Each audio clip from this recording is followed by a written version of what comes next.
जय हिंद साथियों, नमस्कार दोस्तों। आप सभी का स्वागत है आपके अपने YouTube चैनल ज्ञानोदय क्लासेस में। तो दोस्तों, आज हम पढ़ने वाले हैं फिजिक्स में हम चैप्टर पढ़ने वाले हैं कार्य, ऊर्जा और शक्ति। कार्य, ऊर्जा, शक्ति आप सभी को बता दें कि ये जो क्लास है वो सभी प्रतियोगी परीक्षाओं के लिए महत्वपूर्ण होने वाली है। तो ये जो क्लास है उसको लास्ट तक ज़रूर देखें।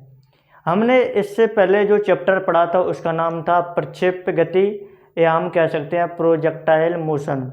उसको थोड़ा सा रिवाइज करते हैं, उसके बाद हम आज का जो न्यू चैप्टर है कार्य, ऊर्जा, शक्ति उसको हम पढ़ेंगे। पहले तो हम देखते हैं कि इससे पहले हमने देखा था प्रक्षेप्य गति। कौन सी गति? प्रक्षेप्य गति। प्रक्षेप्य गति को हम इंग्लिश में कहते हैं प्रोजेक्टाइल मोशन। अब जो प्रक्षेप्य गति क्या होती है, तो जब हम किसी वस्तु को फेंकते हैं तो वो सीधी ना जाकर ऐसे वक्र की रेखा में गति करता है। जैसे हम बॉल को फेंकते हैं या हम छक्का मारते हैं, तो छक्का मारते समय बॉल कैसे जाती है? सीधी ना जाके इस तरीके से जाती है। गोली चलाते हैं हम, तो गोली भी इसी तरीके से जाती है। और बात करते हैं जैसे कि जो गोले होते हैं, तो ये टैंक से गोले चलाए जाते हैं, वो भी प्रक्षेप्य गति के उदाहरण हैं। जैसे मान के चलो ये हमारी ज़मीन है।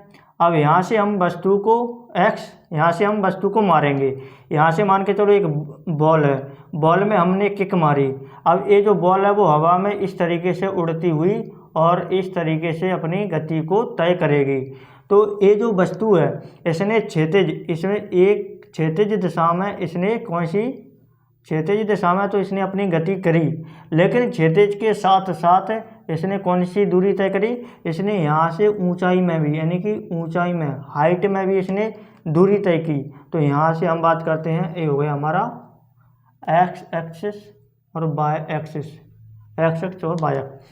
तो एक्स अक्ष के साथ साथ वाई अक्ष में वस्तु गति करती है, तो उसे हम कहते हैं प्रक्षेप्य गति।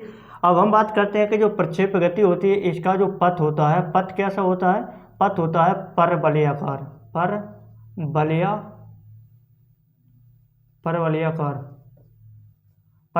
इसका जो पथ होता है। ये जो पथ आपको दिख रहा होगा, ये परवलयाकार पथ होता है। यहाँ से ये क्वेश्चन पूछा जाता है। इसके बाद हमने देखा था कि ये जो वस्तु, यहाँ से जो बॉल है इसको हमने मारा तो हवा में उड़ती हुई ये यहाँ पे पहुँचा। तो ये यहाँ से यहाँ तक जो दूरी तय करती है इसको हम कहते हैं परास को हम कहते हैं रेंज। तो ये जो परास को हम दर्शाते हैं रेंज आर से। और यहाँ से इसने यानी कि ऊर्ध्वाधर दूरी तय भी की, तो इसको हम बोलेंगे हाइट, यानी कि ऊंचाई में कितनी दूरी तय की। उसके बाद हम बात करते हैं कि ये जो वस्तु है, यानी कि ये जो बॉल है हवा में कितनी देर तक उड़ती रही, यानी कि यहाँ से यहाँ तक हवा में कितनी देर रही, उसको हम कहते हैं उड्डयन काल, यानी कि टी। तो यहाँ से तीन ही सूत्र से क्वेश्चन पूछा जाता है, तो उसको हम रिवाइज करते हैं। इसका जो परास होती है, परास का जो सूत्र होता है रेंज आर बराबर होता है u square sine 2 theta upon g, u square sine 2 theta upon जी।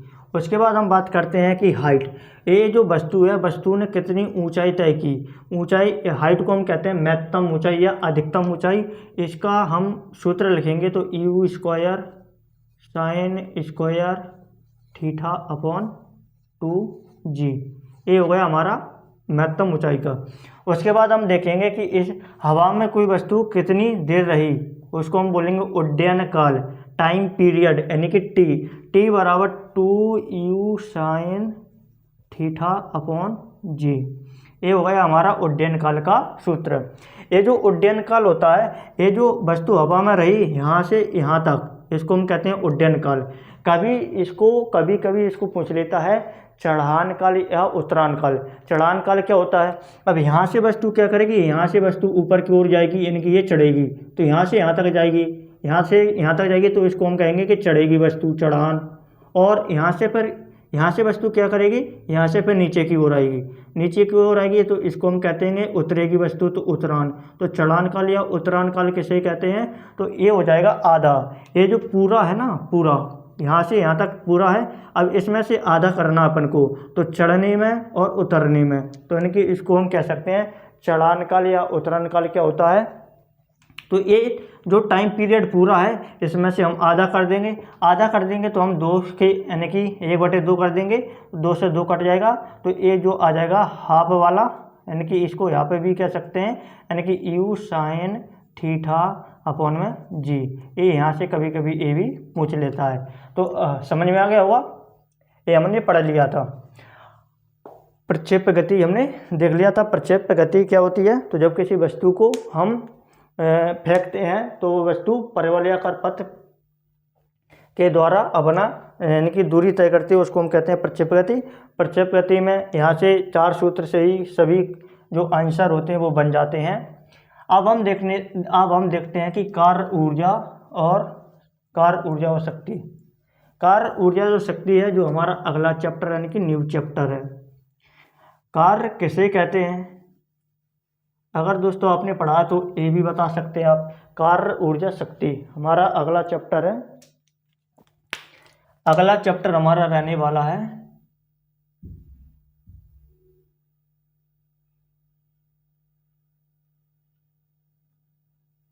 कार्य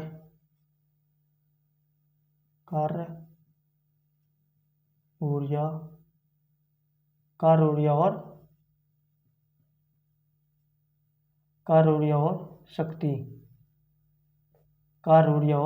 शक्ति।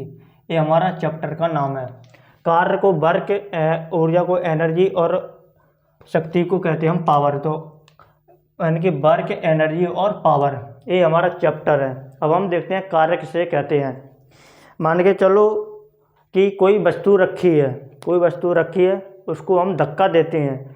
जब किसी वस्तु पर हम धक्का देते हैं तो वो वस्तु यानी कि विस्थापित हो जाती है। विस्थापित का मतलब होता है कि वो वस्तु चलने लगती है, उसी को हम कहते हैं कि कार्य हुआ है। अब कार्य कई प्रकार का होता है, जैसे कार्य धनात्मक होता है, ऋणात्मक होता है, शून्य होता है। अब मान के चलो कि हमने किसी वस्तु को धक्का दिया, अगर वो वस्तु धक्का देने की दिशा में आगे बढ़ती है तो उसको हम कहते हैं धनात्मक कार्य हुआ है। अगर वस्तु को हम आगे की ओर धकेल रहे हैं और यानी कि वस्तु पीछे की ओर आ रही है, जैसे मान के चलो कोई अपनी वस्तु है, उसको अपन को ऊपर चढ़ाना है, यानी कि ढलान पर चढ़ाना है, बड़ी वस्तु है, उसको हम धक्का तो आगे की ओर दे रहे हैं लेकिन वो वस्तु यानी कि नीचे की ओर आ रही है, तो ये हो जाएगा ऋणात्मक कार्य। अगर मान के चलो कि ये हमारा दीवार है या बोर्ड है, बोर्ड पर हम धक्का लगा रहे हैं, बोर्ड पर धक्का तो लगा रहे हैं लेकिन ये बोर्ड तो यानी कि चिग ही नहीं रहा, बोले तो हम कहेंगे चल ही नहीं रहा है, तो इसमें हम कहेंगे कि कार्य वो शून्य हुआ है। तो इस तरीके से कार्य 3 प्रकार का होता है, धनात्मक, ऋणात्मक और शून्य। अभी हम इसको सभी डिटेल से लिखेंगे, अभी तो हम सिर्फ समझ रहे हैं। जैसे कि हम मान के चलते हैं कि हमारा जो दरवाज़ा होता है, दरवाज़ों को एक तो हम धक्का देके खोलते हैं, एक हम यानी कि खींचकर खोलते हैं, तो वो कार्य ही हम करते हैं। अगर हमने धक्का दिया है तो वो धक्का देने से वस्तु यानी कि जो गेट है वो खुल जाता है, तो इससे हम कहेंगे कि कार्य हुआ है। अगर हमको जो सामान होता है, सामान को हम कहीं से कहीं ले जाते हैं तो उसको हम या तो खींच के ले जाते हैं या धक्का मार के ले जाते हैं, तो वहाँ पे भी कार्य होता है। कभी कभी जो बोझा होता है या जो फसल होती है, फसल को हम सिर पर ले जाते हैं तो उसके द्वारा भी हम कार्य करते हैं, लेकिन जो कार्य उसको हम कार्य नहीं कहेंगे। हम तो कार्य कर रहे हैं लेकिन फिजिक्स की भाषा में कार्य नहीं होगा, क्योंकि 90 डिग्री का एंगल बन रहा है, तो कार्य हो जाएगा शून्य। अगर मान के चलो किसी ने कहा कि एक आप जो वस्तु है आप 50 रुपया लीजिए और ये वस्तु को यहाँ से वहाँ तक लेके जाइए। अब आपने कह दिया उस व्यक्ति को कि 50 रुपये देंगे, इस वस्तु को यहाँ से वहाँ तक ले जाइए, तो वो सिर पर लेके जाएगा और आपकी जो वस्तु है यहाँ से वहाँ तक ले गया। तो आप कहेंगे कि कार्य नहीं हुआ है, तो दोस्तों वो आपको इतनी मार मारेगा ना कि बहुत ही मार, क्योंकि उसने तो कार्य किया है, लेकिन जो फिजिक्स की भाषा है, फिजिक्स की भाषा में कार्य नहीं हुआ है, क्योंकि इसका जो कोण है वो 90 डिग्री हो जाता है। तो 90 डिग्री कोण होने पर जो कार्य है वो शून्य हो जाता है। तो इसको हम अभी लिखने वाले हैं, और यहाँ से जो क्वेश्चन किस तरीके से बनते हैं वो हम सभी देखने वाले हैं। तो पहले तो हम देखते हैं परिभाषा। परिभाषा क्या देखते हैं? कार्य की परिभाषा। कार्य की परिभाषा क्या है? कार्य की परिभाषा क्या है? कार्य की परिभाषा है कि बल लगाकर, जब किसी वस्तु पर बल लगाया जाता है और वह वस्तु बल की दिशा में विस्थापित हो जाती है तो उसे हम कार्य कहते हैं। हम सीधी सी भाषा रखते हैं।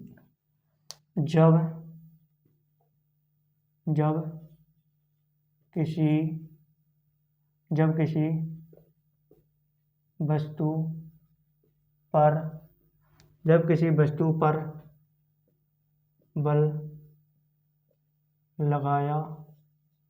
किसी वस्तु पर बल लगाया जाता है तो वस्तु विस्थापित हो जाती है। विस्थापित हो जाती है तो उसे हम कहेंगे कि कार्य हुआ है। ये जो परिभाषा है ये कार्य की परिभाषा है, क्योंकि धनात्मक कार्य, ऋणात्मक कार्य, और यहाँ से हम सभी देखने वाले हैं। अब हम देखते हैं कि जब किसी वस्तु पर हम बल लगाते हैं तो वो वस्तु है विस्थापित हो जाती है, तो हम कहेंगे कि कार्य हुआ है। अब वो कार्य धनात्मक हो सकता है, ऋणात्मक हो सकता है, शून्य तो हो ही नहीं सकता है। शून्य भी हो जाएगा, क्योंकि वस्तु को हम वहाँ जहाँ से हम चले हैं अगर हम वहीं पे आ जाएंगे तो हो जाएगा कार्य शून्य। किस तरीके से होगा अभी हम समझते हैं। कार्य हो गया। अब हम देखते हैं कि कार्य होता है, कार्य क्या है? तो कार्य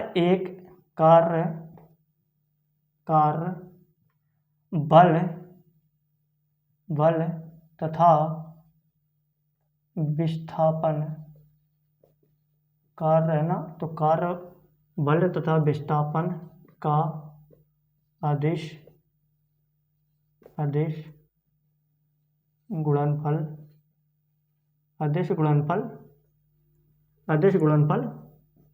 होता है। ये अदिश गुणनफल क्या होता है?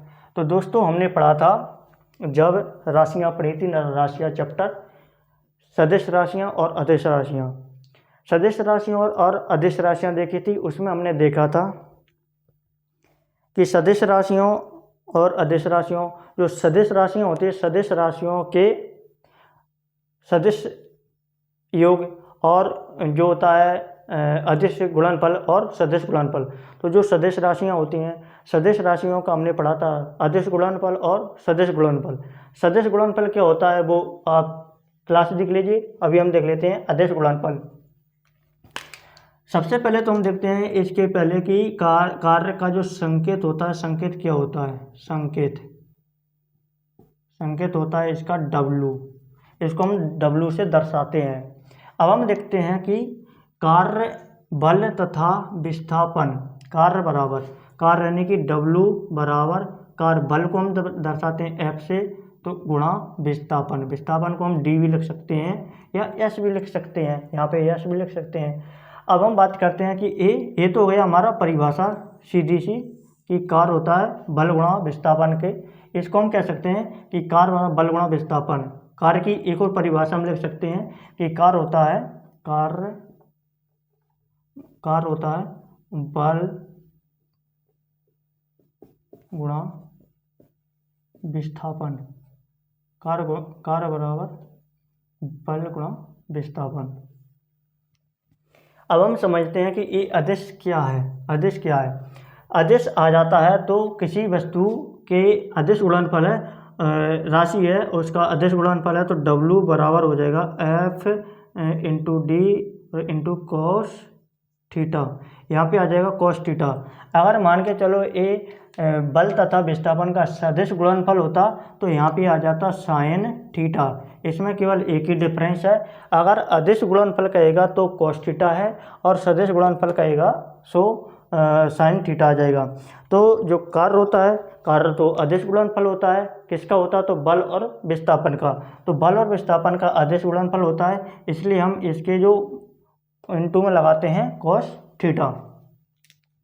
अब हम देखते हैं कि इसकी मात्रक क्या क्या है। कार्य की मात्रक, मात्रक की बात करते हैं। मात्रक क्या क्या है, मात्रक की बात करते हैं तो सबसे पहले तो इसका मात्रक हो जाएगा, कार्य बल का मात्रक होता है न्यूटन इंटू विस्थापन का मात्रक होता है मीटर। तो न्यूटन इंटू मीटर। दूसरा मात्रक हो जाएगा क्या, तो कार्य का दूसरा मात्रक हो जाएगा जूल। क्या हो जाएगा, जूल। और तीसरा मात्रक हो जाएगा यहाँ से, कार्य बल बराबर होता है बल बराबर द्रव्यमान इंटू त्वरण। द्रव्यमान इंटू त्वरण, तो द्रव्यमान का मात्रक होता है किलोग्राम और त्वरण का होता है मीटर प्रति सेकंड स्क्वायर और विस्थापन का मात्रक मीटर। तो ये हो जाएगा किलोग्राम इंटू मीटर का स्क्वायर अपॉन में सेकंड का स्क्वायर। ये तो हो गया हमारा किसका, बल। ये बल है। बल बराबर होता है द्रव्यमान इंटू त्वरण। द्रव्यमान का मात्रक होता है किलोग्राम, त्वरण का मात्रक होता है मीटर प्रति सेकंड स्क्वायर। तो किलोग्राम और मीटर प्रति सेकंड स्क्वायर, और जो विस्थापन है ना, जो विस्थापन का मात्रक मीटर। तो इसको हम करेंगे गुणा करेंगे तो मीटर स्क्वायर आ जाएगा और सेकंड स्क्वायर यहाँ पे है। तो इसके हमने 3 मात्रक देख लिए हैं। एक कौन से मात्रक है, तो ये हो जाएंगे हमारे एसआई मात्रक। अब हम बात करते हैं सीजीएस मात्रक।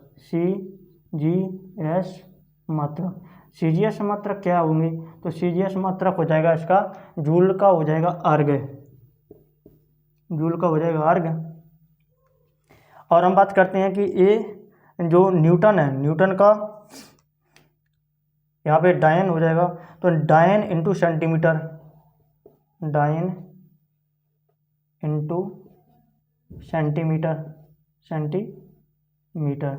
सेंटीमीटर। और यहाँ पे हो जाएगा किलोग्राम का जो सीजीएस मात्रक, यानी कि किलोग्राम को हम लिखते हैं ग्राम में और मीटर को लिखते हैं सेंटीमीटर में। तो सेंटीमीटर स्क्वायर, सेकंड का सभी में होता है सेकंड का सेकंडी, तो सेकंड स्क्वायर। तो इस तरीके से इसका सीजीएस मात्रक होता है।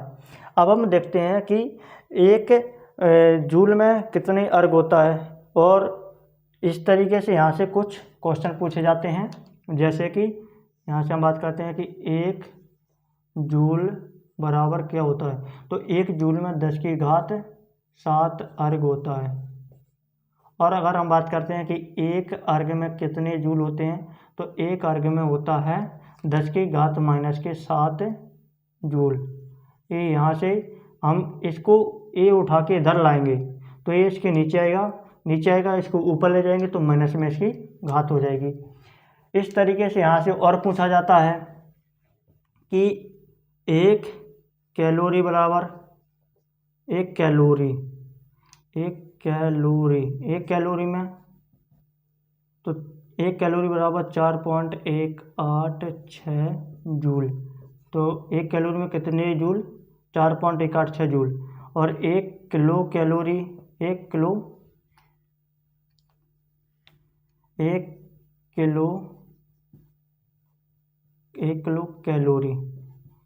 किलो कैलोरी में कितने जूल, तो 1 किलो कैलोरी में होता है 4146 जूल होता है। इसके बाद हम बात करते हैं आगे। तो जो कार्य होता है धनात्मक भी हो सकता है, कार्य ऋणात्मक भी होता है और कार्य शून्य भी होता है। क्या होता है, कार्य शून्य भी होता है। अब हम आगे देखते हैं यहाँ से कि कार्य धनात्मक कैसे होता है, कार्य ऋणात्मक कैसे होता है, कार्य शून्य कैसे होता है। अब हम बात करते हैं यहाँ से धनात्मक, ऋणात्मक और शून्य के बारे में। जब हम किसी वस्तु पर धक्का लगाएंगे, जैसे मान के चलो हम किसी वस्तु को धक्का दे रहे हैं और वो धक्का देते हैं जिस दिशा में, मान के चलो हम इस दिशा में धक्का दे रहे हैं, तो जो वस्तु पर धक्का लगा रहे हैं वो वस्तु जिस दिशा में बल लगा रहे हैं उसी दिशा में अगर वो चल जाती है या विस्थापित हो जाती है तो हम कहेंगे कि कार्य वो धनात्मक हुआ है। उसके बाद हम बात करेंगे कि ऋणात्मक कार्य। जैसे हमने इसको भी समझा था कि मान के चलो हम कार जो गाड़ी होती है अपनी, अगर उसको हम ढलान पर ले जा रहे हैं और वो नहीं जा रही है, पीछे की ओर आ रही है, तो उसको हम कहेंगे कि कार्य ऋणात्मक हुआ है। और हम बात करते हैं कि कार्य शून्य कैसे हो सकता है। इसको हमने कहा था कि कार्य शून्य कई प्रकार से हो सकता है। जैसे कि विस्थापन अगर शून्य हो जाएगा, विस्थापन शून्य हो जाएगा तो जो कार्य वो शून्य हो जाएगा, क्योंकि इसको हम मान रखेंगे शून्य, तो ए भी शून्य हो जाएगा तो कार्य बराबर शून्य। एक हो जाएगा कि cos 90 डिग्री, यानी कि जो cos 90 यानी कि cos 90 डिग्री का मान होता है 0। अगर हम यहाँ पे 0 रख देंगे तो इसका मान 0, इसका मान 0, तो सभी का मान 0, तो कार्य शून्य हो जाएगा। तो इस तरीके से कार्य शून्य होता है। अब जैसे मान कर चलो आपने किसी व्यक्ति को कहा कि कोई जो वस्तु है इसको आप यहाँ से रख कर वहाँ तक जाओ, और अगर वो व्यक्ति यहाँ से जाकर वहाँ पर तक जाता है और वो वापस इस वस्तु को यहाँ पर लेकर आ जाता है, तो हम कहेंगे कि ये जो कार्य है वो शून्य हो जाएगा, क्योंकि ये जो वस्तु है जहाँ पर थी अगर वो लौट कर वहीं पे आ जाती है तो जो विस्थापन है, विस्थापन हो जाएगा शून्य, विस्थापन शून्य हो जाएगा तो कार्य हो जाएगा शून्य। अगर मान के चलो कि जो कुली होता है, जो रेलवे प्लेटफॉर्म होता है, वहाँ पे जो कुली होते हैं जो सामान को ढोने वाले एक स्थान से दूसरे स्थान पर ले जाते हैं, तो वो क्या करते हैं, कुली सिर पर अपना सामान लेकर जाता है। अब वो सिर पर सामान लेकर जाता है तो पृथ्वी के बीच और कुली के बीच में 90 डिग्री का एंगल बनता है। 90 डिग्री का एंगल बनता है तो हम कहेंगे कि cos 90 का मान होता है 0। तो हम कहेंगे कि कुली के द्वारा तो कोई कार्य किया ही नहीं गया है फिजिक्स की भाषा में, लेकिन उसमें वास्तव में तो कार्य किया है। अब उसी प्रकार से हम बात करते हैं कि जो जीना होता है, जीना सीढ़ी पे हम चढ़ के जाते हैं, वापस आ जाते हैं तो हमारा विस्थापन शून्य हो जाएगा, विस्थापन शून्य हो जाएगा तो कार्य भी शून्य हो जाएगा। तो इस तरीके से कार्य धनात्मक भी होता है, ऋणात्मक भी होता है और शून्य भी होता है। अब इसका और भी एग्जांपल है शून्य के। जैसे मान के चलो एक राउंड है, यानी कि ये राउंड है। अब आपने यहाँ से दौड़ना शुरू किया, और इस तरीके से दौड़ते दौड़ते इसका एक चक्कर पूरा कर लिया। एक चक्कर पूरा किया तो आप जहाँ पर थे वहाँ पर ही आ गए, तो इसका जो विस्थापन यानी कि डिस्प्लेसमेंट हो जाएगा 0, तो इसका मान 0 हो जाएगा, तो कार्य का मान भी 0 हो जाएगा। आपने कार्य तो किया है, लेकिन जो फिजिक्स की भाषा में कार्य नहीं हुआ है, क्योंकि विस्थापन हो जाएगा शून्य तो कार्य हो जाएगा शून्य। इसी प्रकार से जब जो दौड़ होती है ना, जैसे कि पुलिस में होती है, आर्मी में होती है, तो वो ये नहीं लिखते हैं कि इतने मीटर की क्या है विस्थापन, इतने मीटर की दूरी विस्थापन कभी भी नहीं लिखेंगे, क्योंकि अगर वो विस्थापन लिख देंगे तो अगर वो मान के चलो कि एग्ज़ाम में गलती से लिख देता है कि आपको इतने मीटर यानी कि 4 चक्कर पूरा करना है, तो इतने मीटर का विस्थापन तय करना है, 1600 मीटर विस्थापन तय करना है, तो वो व्यक्ति क्या करेगा, वहाँ पे ही खड़ा रहेगा, क्योंकि उसको तो पता है कि हम 1 चक्कर पूरा करेंगे, 2 चक्कर, 3 चक्कर, 4 चक्कर, तो यानी कि 1 चक्कर को पूरा करेंगे तो विस्थापन शून्य, 2 करेंगे तो भी शून्य, 3 करेंगे तो भी शून्य और 4 करेंगे तो भी शून्य। तो जब विस्थापन ही शून्य हो जाएगा तो कार्य तो शून्य हो जाएगा। तो हम कहेंगे कि जो कार्य फिजिक्स की भाषा में शून्य है, लेकिन हमारे द्वारा किया गया कार्य तो है, तो इस तरीके से उसको जो है वैकेंसी में दूरी लिखता है, ना कि विस्थापन लिखता है। अब हम देखते हैं आगे क्या है। आगे यहाँ से इसमें आता है कि किस तरीके से क्वेश्चन पूछे जाते हैं। आपको ये धनात्मक ऋणात्मक के एग्जाम्पल समझ में आ गया होगा। थोड़ा सा इसको हम और थोड़ा समझते हैं। मान के चलो ये कोई यानी कि लोहे या प्लास्टिक वो लकड़ी का गट्टा है, इस पे हमने बल लगाया इस दिशा में, बल लगाया इस दिशा में फोर्स, अगर ये वस्तु है इसी दिशा में चल पड़ी यानी कि विस्थापित हो गई तो ये हो जाएगा धनात्मक कार्य। अब जो वस्तु है इसमें एक घर्षण होता है नीचे, ये तो घर्षण विपरीत दिशा में होता है, तो यहाँ पे जो घर्षण होता है वो हो जाता है ऋणात्मक, यानी कि जो हो जाता है ऋणात्मक। यहाँ पे ऋणात्मक और भी होता है, मान के चलो ये एक ढलान है, अब इस ढलान पर हमको कोई वस्तु को ले जाना है, अब ये वस्तु को ले जाना है, हम यहाँ से तो फोर्स लगा रहे हैं लेकिन ये वस्तु है इस दिशा में ना जाकर उल्टी दिशा में विस्थापित हो रही है, उल्टी दिशा में विस्थापित हो रही तो किया गया कार्य ऋणात्मक होगा। और हमने देखा है कि कोई वस्तु है, अगर वो वस्तु वहाँ पे ही एक चक्कर पूरा करके वो वापस लौट के आ जाती है, या हम बात करते हैं कि ये जो जो सीढ़ी होती है, जो जीना होता है, यहाँ से गया सीढ़ी चढ़ते चढ़ते गया फिर वापस आ गया तो यहाँ पे वापस आ गया तो विस्थापन हो जाएगा शून्य, विस्थापन शून्य हो जाएगा तो कार्य भी शून्य हो जाएगा। और जो कुल्ली होता है, कुल्ली क्या करता है, अपने सर पर बोझा लेकर क्या करता है, चलता है, तो कुल्ली अपने सर पर बोझा लेकर चलता है तो यहाँ से क्या हो जाएगा, ये ज़मीन के बीच में और जो भार यानी जो वस्तु होती है इसके बीच में 90 डिग्री का कोण बनेगा, 90 डिग्री का कोण बनेगा तो cos 90 का मान होता है 0, cos 90 डिग्री का मान होता है 0। अगर हम यहाँ पे 0 रख देंगे तो इसका मान भी 0, इसका मान 0, तो कार्य 0 हो जाएगा, कार्य 0 हो जाएगा तो यहाँ से भी कार्य शून्य हो सकता है। तो इस तरीके से कार्य को हमने समझा है। अब यहाँ से हम देखते हैं कि क्वेश्चन किस तरीके से आते हैं। आपको एक ही सूत्र याद रखना है कि W बराबर F into D into cos theta. ये जो D है ये डिस्प्लेसमेंट है यानी कि विस्थापन है, विस्थापन को आप S भी लिख सकते हैं, D भी लिख सकते हैं, कुछ भी लिख सकते हैं, आपकी मर्जी। आपको तो बस याद होना चाहिए कि विस्थापन आता है। अब हम देखते हैं यहाँ से क्वेश्चन किस तरीके से पूछे जाते हैं। आप जब तक इसमें जो है रिवाइज करते रहिए, जब तक हम इसको साफ करते हैं। विस्थापन का संकेत क्या होता है, सॉरी कार्य का संकेत क्या है, कार्य का संकेत है W, क्योंकि इसको इंग्लिश में हम कहते हैं वर्क, इसलिए वर्क का जो सबसे पहला अक्षर है उसको हम कहते हैं W, और इसलिए इसका संकेत ही W है।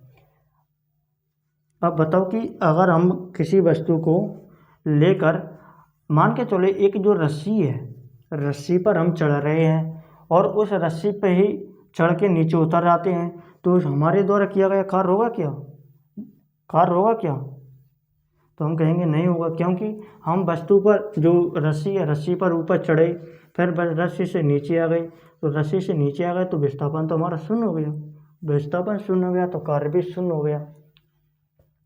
अब हम देख लेते हैं कार्य का हमने जो सूत्र देखा है W बराबर F into D into cos theta.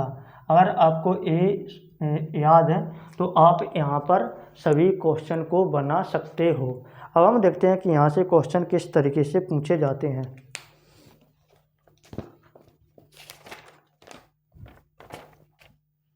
अब इसमें यहाँ पे एक क्वेश्चन दिया हुआ, एक वस्तु पर 10 न्यूटन का बल लगाकर 30 मीटर विस्थापन किया जाता है तो कार्य क्या होगा। यहाँ पे आप देख सकते हैं कि यहाँ पे दिया है कि एक वस्तु पर 10 न्यूटन का बल लगाकर 30 मीटर विस्थापन किया जाता है तो कार्य क्या होगा। 10 न्यूटन का बल लगा रहा है और वस्तु 30 मीटर विस्थापित होती है, 30 मीटर विस्थापित होती है तो बल कितने का लगा रहा है, बस बल लगा रहा है 10 न्यूटन का, और जो वस्तु है कितने मीटर विस्थापित हो रही है, तो यानी कि 30 मीटर विस्थापित हो रही है। तो इसके द्वारा किया गया कार्य क्या होगा, हमको W निकालना है।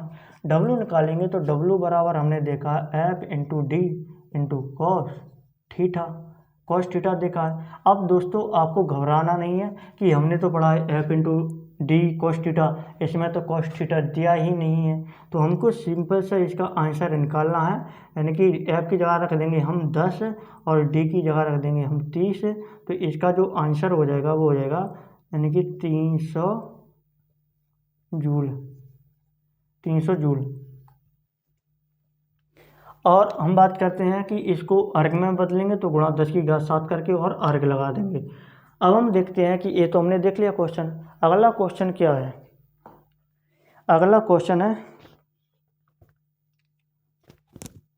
यहाँ पे अगला क्वेश्चन है कि एक कार पर 50 न्यूटन का बल लगाकर 20 मीटर का विस्थापन 60 डिग्री के कोण पर होता है, तो कार ज्ञात कीजिए। कितने का? 50 न्यूटन और 20 मीटर, 50 न्यूटन और 20 मीटर।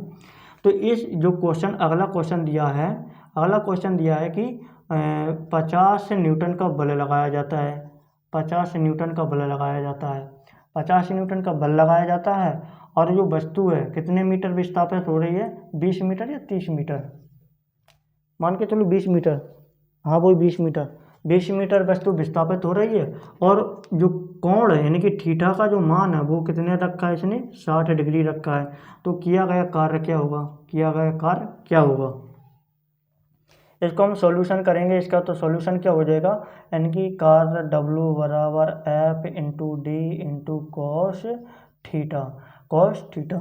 कार्य W बराबर हो जाएगा, बल का मान कितना? 50 न्यूटन, तो 50, और विस्थापन का मान कितना? 20, और इंटू कॉस थीटा, क्योंकि यहाँ पे कॉस का मान दिया है इसलिए हमने इसमें जिक्र किया है, इसमें नहीं दिया था तो इसको हमने वैसे ही छोड़ दिया था, या हम इसको मान सकते हैं कि 1। अब हम बात करते हैं कि कॉस 60 डिग्री, कॉस 60 डिग्री। अब जो कॉस 60 डिग्री होता है ना, कॉस 60 डिग्री का मान होता है 1/2, कॉस 0 का मान 1 होता है, कॉस 30 का मान √3/2 होता है, और कॉस 45 का मान होता है 1/√2, और कॉस 60 का मान होता है 1/2, और कॉस 90 का मान होता है 0। अब हम इसको सॉल्व करेंगे तो 50 गुणा 20 गुणा 1/2, इसका मान हमने रख दिया 2। अब इसको काट देंगे तो 10 बार, तो W बराबर हो जाएगा 50, और 10 का गुणा करेंगे तो 500, और हमारा जो मात्रक हो जाएगा न्यूटन इंटू मीटर, या इसको हम कह सकते हैं जूल, कुछ भी कह सकते हैं। तो हमारा आंसर आ जाएगा 500 न्यूटन इंटू मीटर। अब यहाँ से और भी क्वेश्चन पूछा है, जैसे कि यहाँ पे और क्वेश्चन दिया है, यहाँ पे दिया है कि अगर दिख रहा होगा दोस्तों आपको, अगर किसी वस्तु पर 200 न्यूटन का बल 20 न्यूटन का बल है, क्षैतिज से 30 डिग्री के कोण पर आरोपित होता है, तो बल का मान 20 न्यूटन है, कोण का मान 30 डिग्री है, और पर वह वस्तु क्षैतिज में 10 मीटर विस्थापित होती है, तो किया गया कार्य क्या होगा? तो इसमें भी वही मान दिया है कि जो बल का मान है 20 न्यूटन, और जो बल का मान कितना दे दिया? 20 न्यूटन, और जो विस्थापन कितना दे दिया? 10 मीटर, और जो कोण का मान कितना दे दिया? 30 डिग्री, 30 डिग्री दे दिया। तो इसको हम निकालेंगे तो 20 यानी कि कार्य बराबर हो जाएगा 20 इंटू 10 इंटू कॉस 30 का मान होता है, कॉस 30 का मान होता है √3/2। तो यहाँ पे कार्य बराबर हो जाएगा 200 क्यों, यहाँ से 2 बार काट देते हैं 10 बार, तो 10 का 10 में गुणा करेंगे 100 इंटू √3, ये हो जाएगा हमारा 100 इंटू √3 न्यूटन इंटू मीटर या जूल। तो इस तरीके से क्वेश्चन पूछा जाता है। अब हम बात करते हैं कि हमने तो देख लिया क्षैतिज में कार्य कैसे हो रहा है, अगर कोई वस्तु है वो ऊंचाई में कैसे कार्य करेगी, ऊंचाई, या हम कहेंगे ऊंचाई में कैसे कार्य करेगी, तो इसके लिए अलग से सूत्र होता है, इसके लिए अलग से सूत्र होता है। वो क्या होता है अभी हम देखने वाले हैं।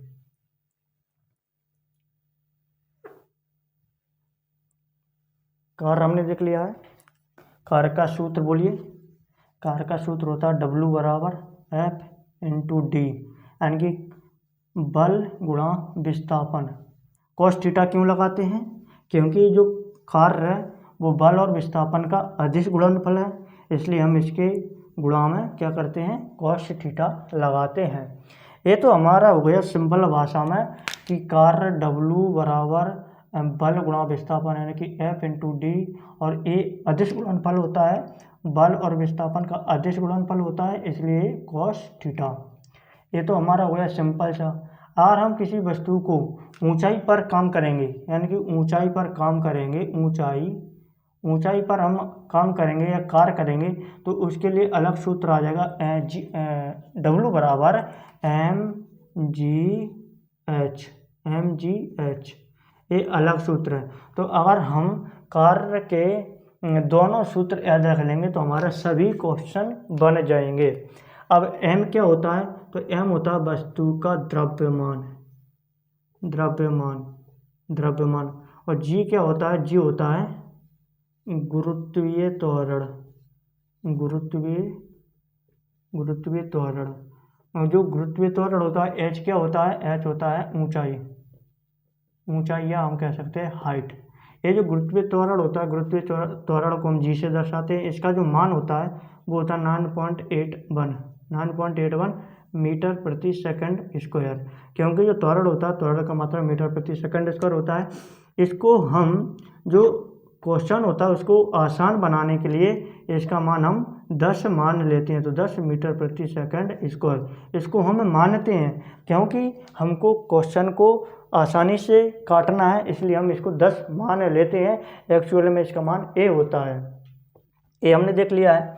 अब इसके जो क्वेश्चन है वो हम कल कर लेंगे, और हम ऊर्जा भी देख लेंगे और शक्ति भी देख लेंगे। ये आपको दोनों सूत्र याद होने चाहिए। तो दोस्तों, आज की जो क्लास है हम यहाँ पे समाप्त करते हैं, क्योंकि जो वीडियो है वो लंबी हो गई है ज़्यादा, इसलिए हम क्लास यहाँ पे समाप्त करते हैं। तो दोस्तों, आपको जो क्लास है वो कैसी लगी आप कमेंट करके ज़रूर बताएं, ताकि हमको पता चल सके कि हम क्या गलती कर रहे हैं, हम किन किन गलतियों को सुधार सकते हैं और आपको अच्छे से अच्छा कंटेंट दे सकते हैं। तो दोस्तों, आज की क्लास को यहाँ पे समाप्त करते हैं। Thank you. जय हिंद।